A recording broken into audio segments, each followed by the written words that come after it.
So, what are our topics today, James? What are we going to be talking about?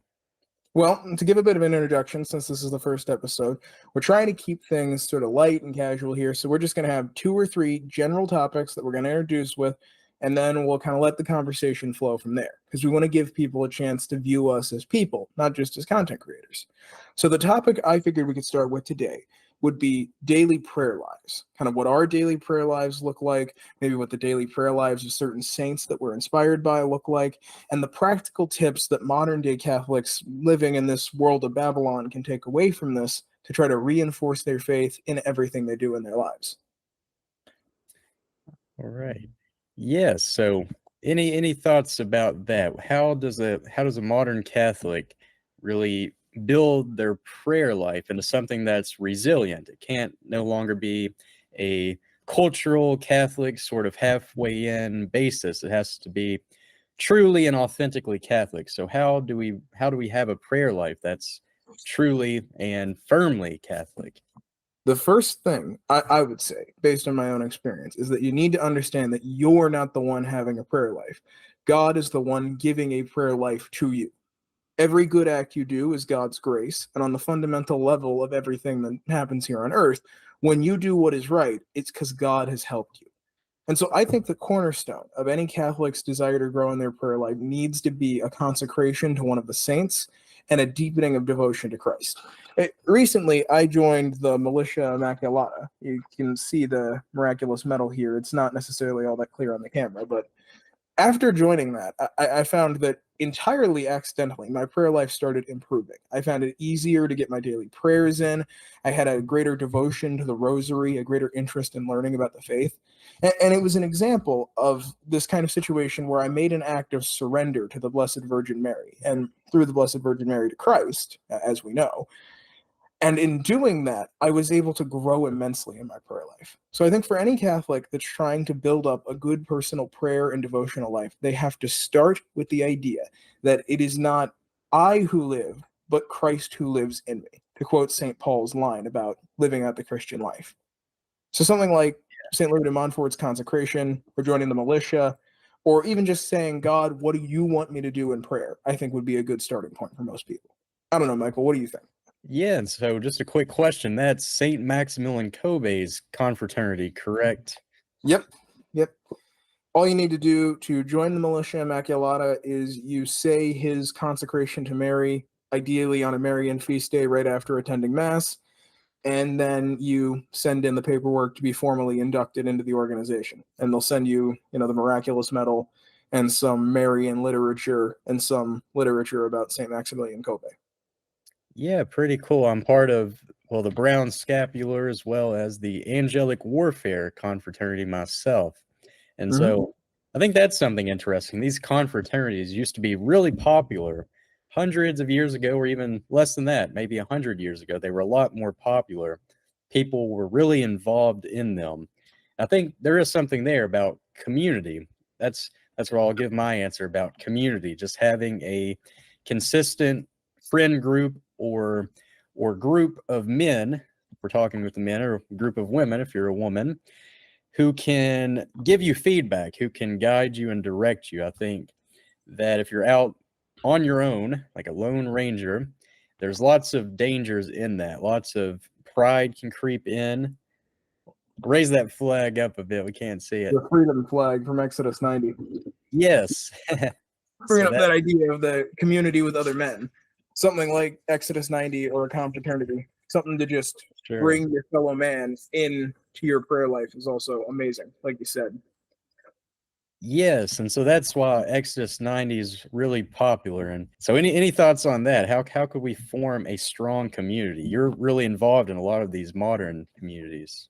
So one thing that's kind of interesting with that is that ties in very deeply with the spirituality of Saint Jose Maria Escriva, who's one of my favorite saints because he's sort of the ideal saint for the modern world. Like the only one maybe more ideal than him for us Americans is Fault Machine, just because so many of us we don't have the attention span for books anymore.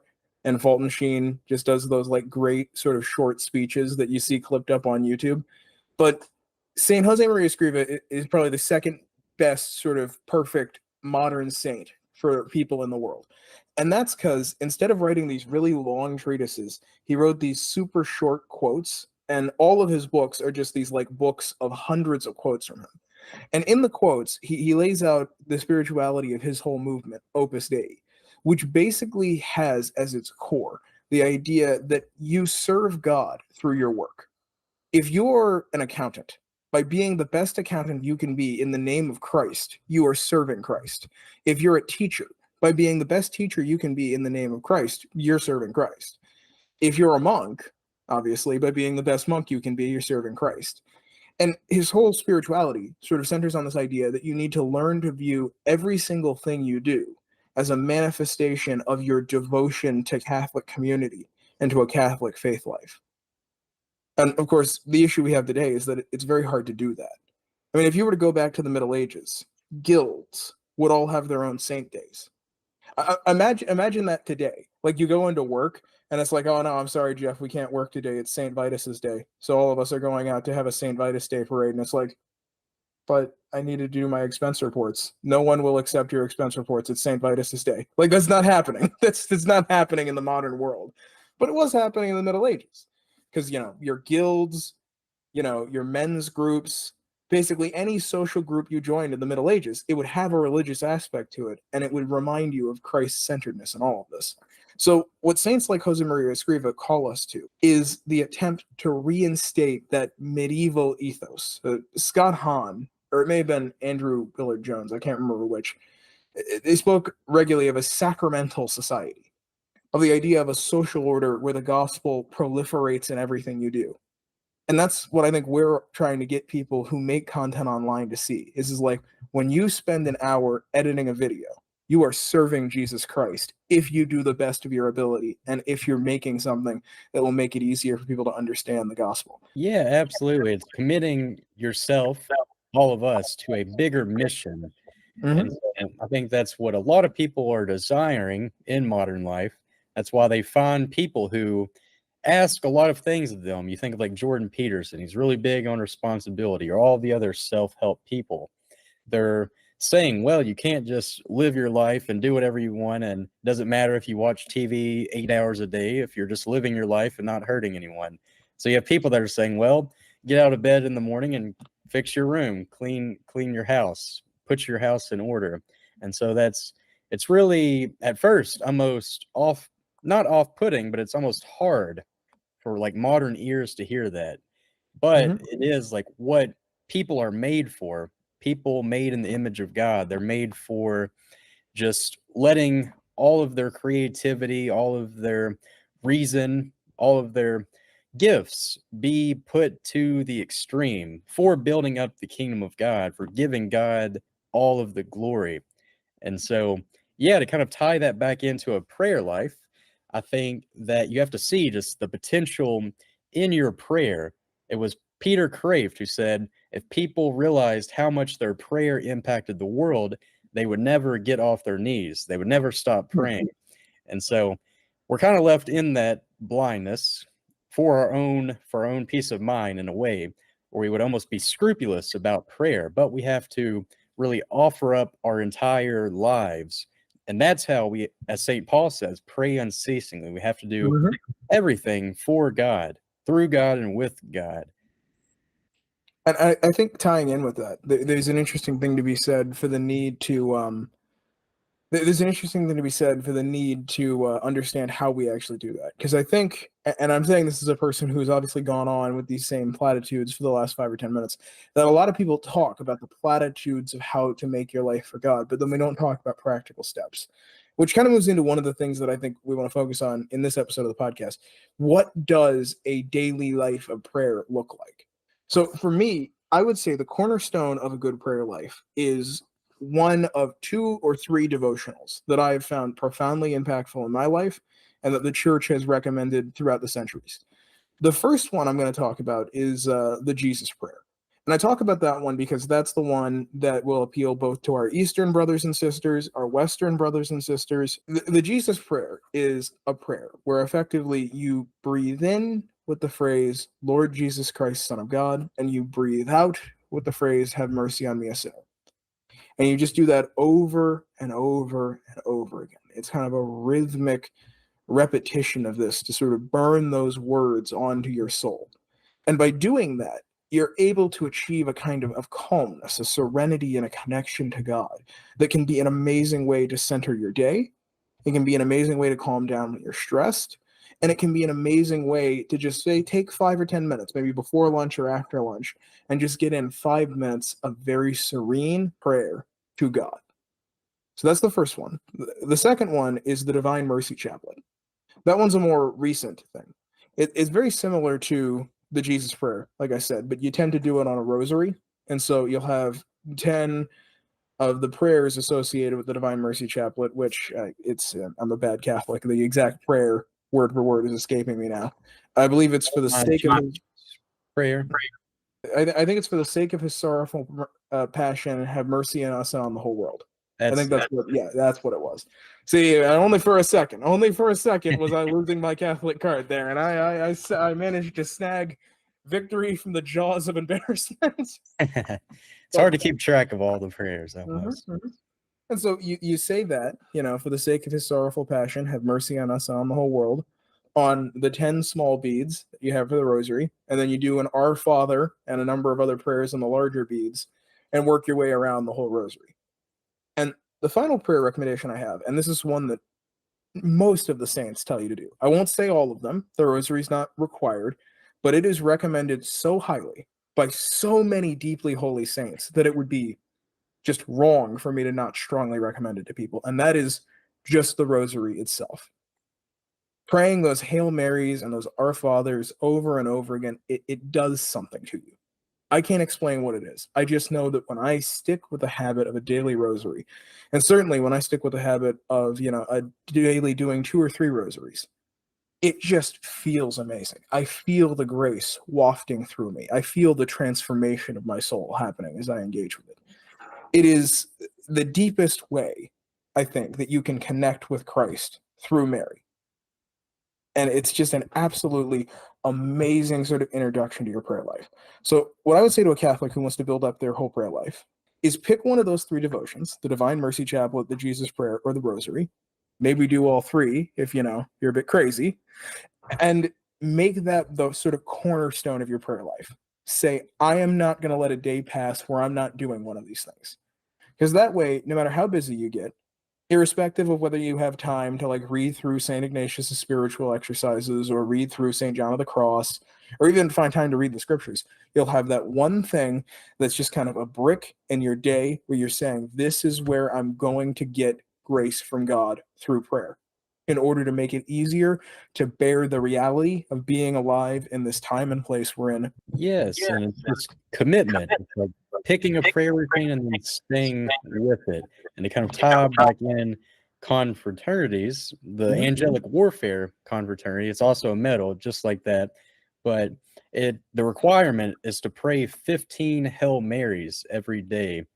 And so that's just a structure that I go through my daily life, like waking up and then praying 3 Hail Marys on the way to work, I try to pray a decade of the rosary on the way back, and that double dips. It counts for both of those things there. And so it's like being consistent. And yes, the rosary, I think, is really it's like the all-in-one tool for the spiritual life. It teaches you a lot of different things. I think what you're talking of, it almost reminds me of really a contemplation. So living a contemplative life. You might not even be thinking really exactly of what's happening because you can't seek out contemplation, but it almost happens. And so that's something I learned a lot about from the monastic life when I was working with the monks, just how they would do things throughout the day. They might be making fudge or packing boxes, but they're praying while they're doing that. And I was praying while I was doing that. And it's like you don't even realize that you're making fudge. You realize that you're praying. You're kind of living this life of just being in God's presence. And I did want to ask you, are you very familiar with the concept of mental prayer? My understanding of it, and obviously I'm more than open to be corrected if I have it wrong, is that Yeah. mental prayer is a kind of effort to have a conversational discussion with God, a kind of back and forth with Him. That's what I've always heard it described as. Kind of like I'm meditating on God's presence and imagining a conversation with Christ. Yeah, it's really using the imaginative powers, and I think that kind of ties in, like you're talking about, the more rhythmic breathing. So it's kind of like using our faculties to assist prayer. And I've even heard mental prayer. It's kind of becoming more popular in the YouTube sphere, but saints talk about it, like Saint Alphonsus is very big on it. Saint Augustine's another one. And then you're using like even these other senses of even smell. You're imagining what does this atmosphere around me smell like. You imagine that you're like on the Sea of Galilee or at the crucifixion. You're smelling what that was like, or you're hearing what that's like. You're imagining these sounds. You're imagining like the sound of people walking or people jeering at Christ as he's carrying his cross. And I think ultimately you're placing yourself in those situations so you can place yourself in the part, almost like you're being an actor. You're placing yourself in the part of all of these people who are present at the biblical scenes. And so you're really getting this firsthand experience almost.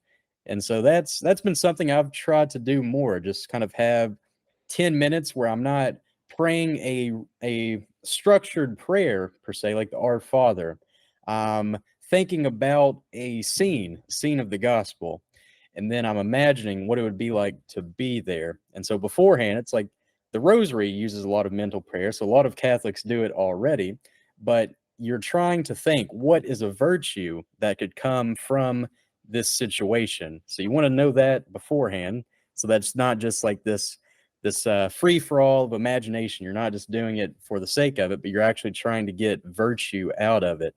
So after it's over, you thank God for allowing you to experience that and for the graces to keep that virtue in your heart so that it can work throughout the rest of the day.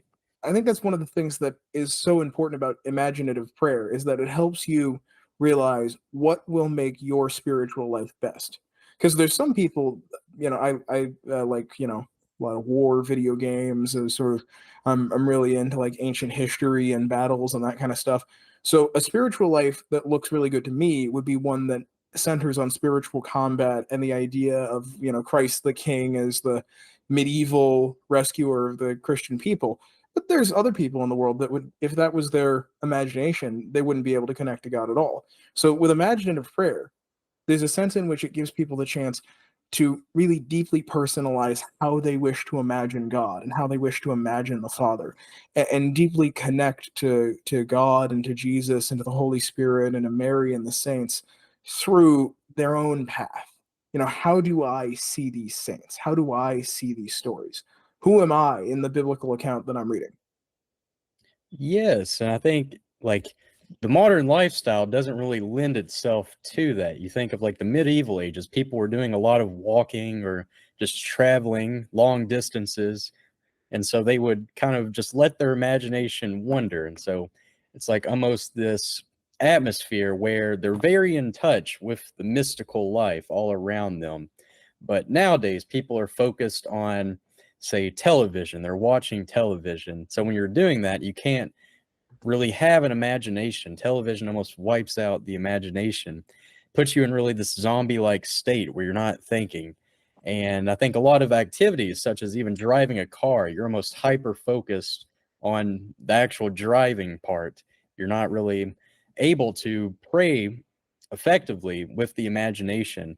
And so I think it's just setting back the time, going on long walks or sitting down or waking up in the morning and having like 30 minutes blocked off for prayer, where that's your first thought in the morning is to pray. And so that's really how you build up this life of prayer, this daily routine of prayer that lasts. Well, I think it's common for all of us. It's really hard to escape. You just have this tendency to multitask. And I think it's Mhm. because we place a lot of burdens on ourselves. really that we don't need. It's like this burden to binge watch this TV show, or this burden to read all of the books that I have on my bookshelf. That was once a goal of mine. So it's like we place these things that are really just keeping us locked down. We don't have the freedom to allow ourselves to wonder, to experience just the beauty of the world. We're not focused on what we're doing. We're focused on, what do I need to do next, or how much work do I have left? It's kind of like the American lifestyle, just always working, always being efficient. And so, one of the core things of living out that authentic sort of apostolic Catholic life, the life of an evangelist, is trying to find a way to allow the grace of God to permeate throughout you at all times. Recently, I've been reading through Father Boniface Hicks's devotion to Mary, the fruit of her womb, for Exodus 90. Actually, it's part of why I have the flag sitting here. I've just moved houses, and I'm gonna pin it up behind me later on today. And one of the prayers that you go over after every single reading is one written by Cardinal Newman, and one of the lines in it that stuck with me is, it's asking God to permeate you, to allow the sort of the fragrance of God's grace to waft off of you into the world around you, not so that people might notice you and praise you and reinforce your pride and your sinfulness and all of the sort of damaged parts of your humanity that make it hard for you to connect to God, but rather so that you can point them to Christ. Effectively, it's a prayer from Newman begging that God will allow him not to become good for his own sake, but rather to become a means by which other people may better see God. Yes, for sure. It's like doing everything for God, not for ourselves, and almost being lost to ourselves. I think that goes back to contemplation, like true contemplation, where you're not thinking about yourself. You're just really being in God's presence. And so love has to overflow in that way. We can't only be concerned about ourselves. We have to love God, and we have to love our neighbor, which seems very hard to do, but it's what God commands of us. Mm-hmm, mm-hmm. And that classical definition of love is so edifying, because in our modern world, we think of love as this very sort of shallow thing of, it's just a sense of like a feeling of attachment to another person, or a general sort of warm, fuzzy feeling within yourself toward another person.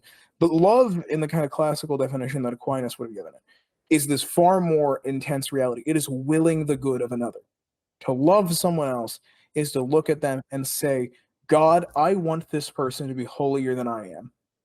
I don't care if that means that I don't get to be a great saint who there's statues erected after me for my death.